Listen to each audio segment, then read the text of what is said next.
What's up everybody, I'm Jesse Showalter and welcome back to part 2 in a series all about Anima app, which is a collaboration platform for designers and developers that allow us to love each other again. In the last video, we did a quick tour of Anima, got you signed up and downloaded the plugin, and in this video, we're actually gonna start using Anima to build out those high fidelity prototypes. We're talking links, animations, interactions, hover states, responsive breakpoints, Lottie animations, and a whole bunch more. And then we're gonna push it up and preview in the browser, sync it to our project, and get ready to hand it off to our development teams. It's gonna be awesome. Are you ready? Let's do it.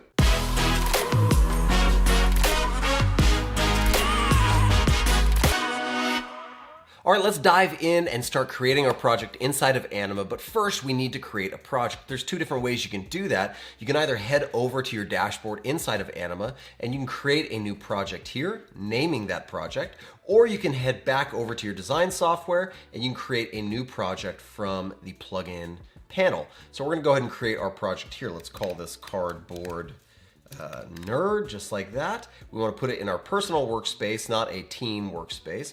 We're going to go ahead and create that, and Anima's going to do that work. Now you can see that we have assigned everything inside of this file. We're going to be assigning it to our Cardboard Nerd project. And that's how simple it is. We can come back over and see that that project has instantly been created inside of Anima. It's ready for us to start syncing files up to that project. Well, the next question you might have is, how do you get these files and these designs up to Anima? It's really, really simple. You can simply select one of your artboards and either export the code or you can preview it in your browser. All right, and we have our prototype loaded up in our browser, and you can see there it is. All of the text is actual text. It hasn't converted it into janky images or anything. It looks pretty cool, but we have some issues where the desktop size is just too big for my laptop currently, and the responsive ability of it doesn't really make a whole lot of sense because it's not gonna really respond very much. So this preview is good, but we need to do a little bit more work to fix up our prototype. The next thing we wanna do is head back into our design software over in XD.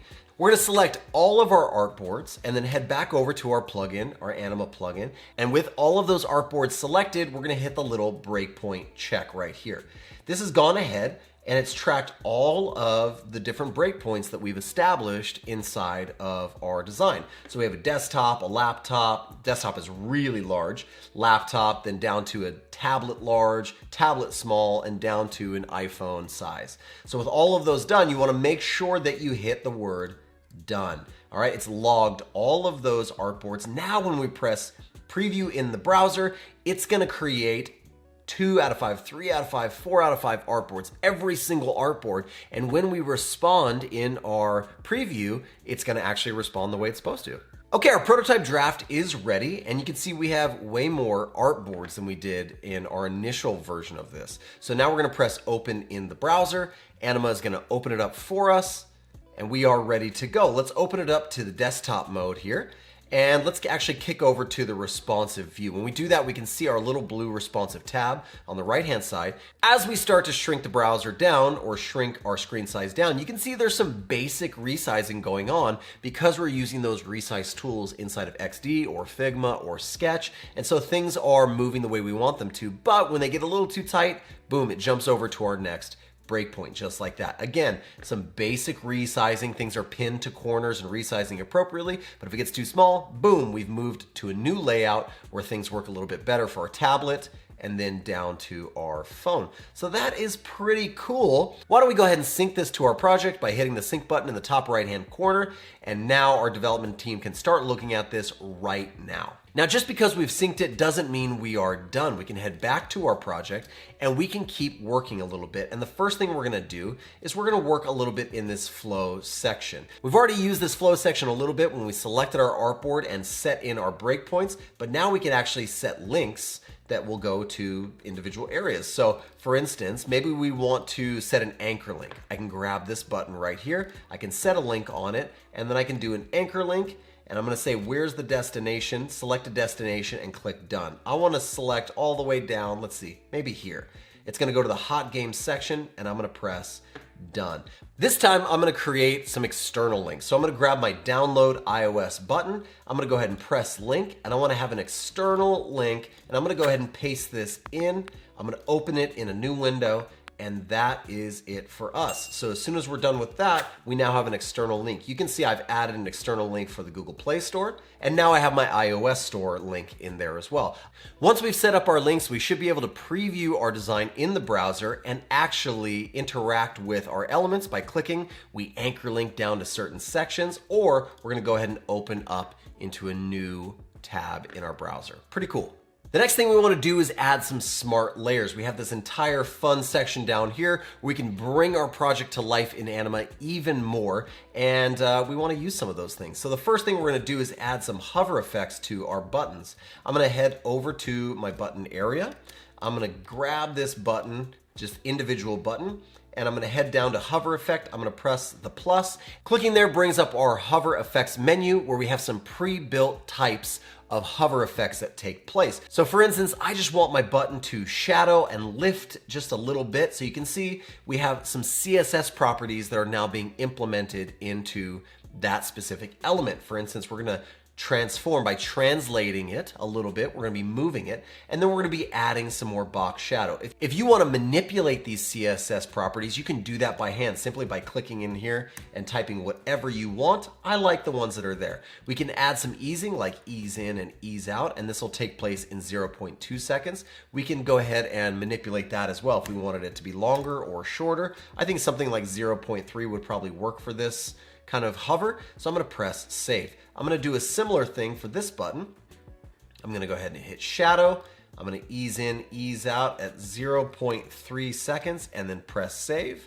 And now we're gonna preview this in the browser, and you can see when our prototype loads up and I hover over these elements, I get some nice, smooth and slick little hover animations happening on our buttons, which is pretty cool.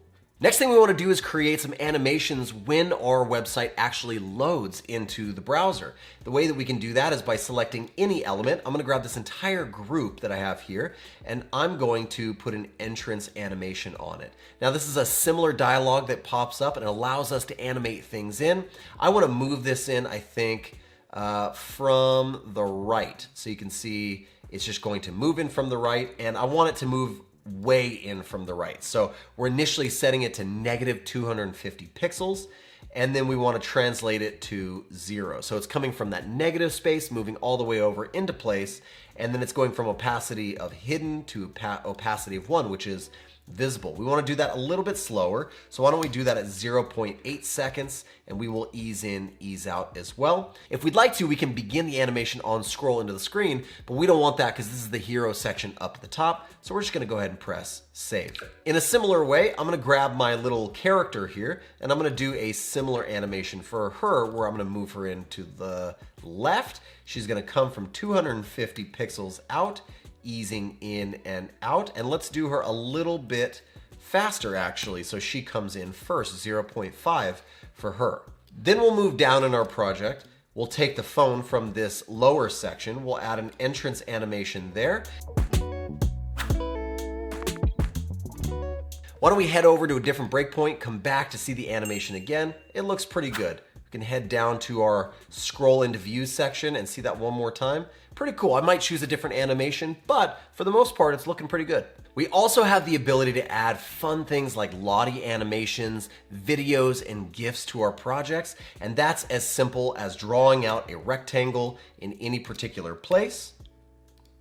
Making sure that rectangle is selected, I'm gonna make sure it's filled with a color, and then I'm gonna come down and hit the video, GIF, and Lottie dialog. That's gonna open up our ability to just paste in a URL, and then Anima's gonna go out and get that URL and implement it. So I actually, instead of doing a video, I'm gonna do a Lottie. I have this free Lottie animation that I really, really like of this rocket. Once I've created or found a Lottie animation that I like, I just copy the link, come back, paste it in, and then I can choose to cover or fill the shape. I want to autoplay and loop this thing. I don't want any controls. There's no sound, but I'm going to hit mute anyways. I'm going to put that right there, and then while I'm here, why don't I just hide my original illustration that's there. It's pretty cool, but it might not be as cool as this animated Lottie thing.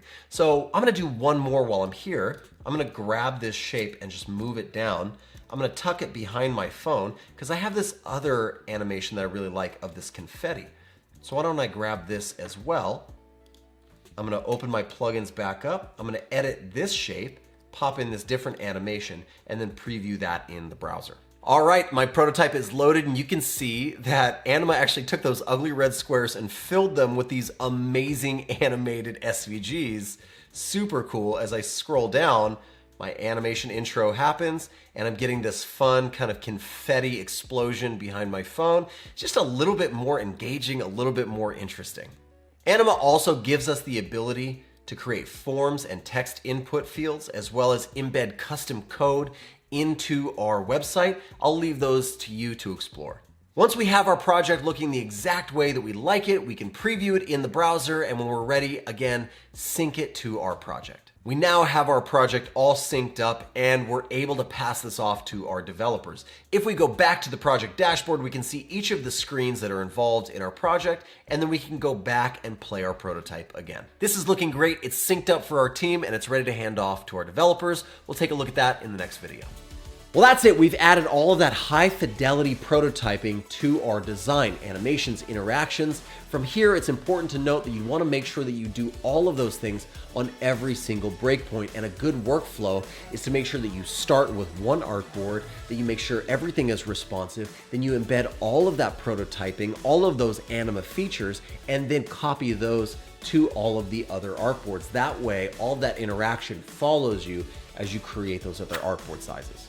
I hope you guys enjoyed this video. If you did, make sure to leave a thumbs up, subscribe to the channel. I do lots of videos about design and development and collaboration tools like Anima, so stick around by hitting that subscribe button and that little bell notification icon so you know when another video like this one comes out. If you have any questions, leave those in the comments and check the description for some helpful links. I hope you guys are having an amazing week. I hope you're designing amazing things, making amazing things, and collaborating well. I'll see you in the next one.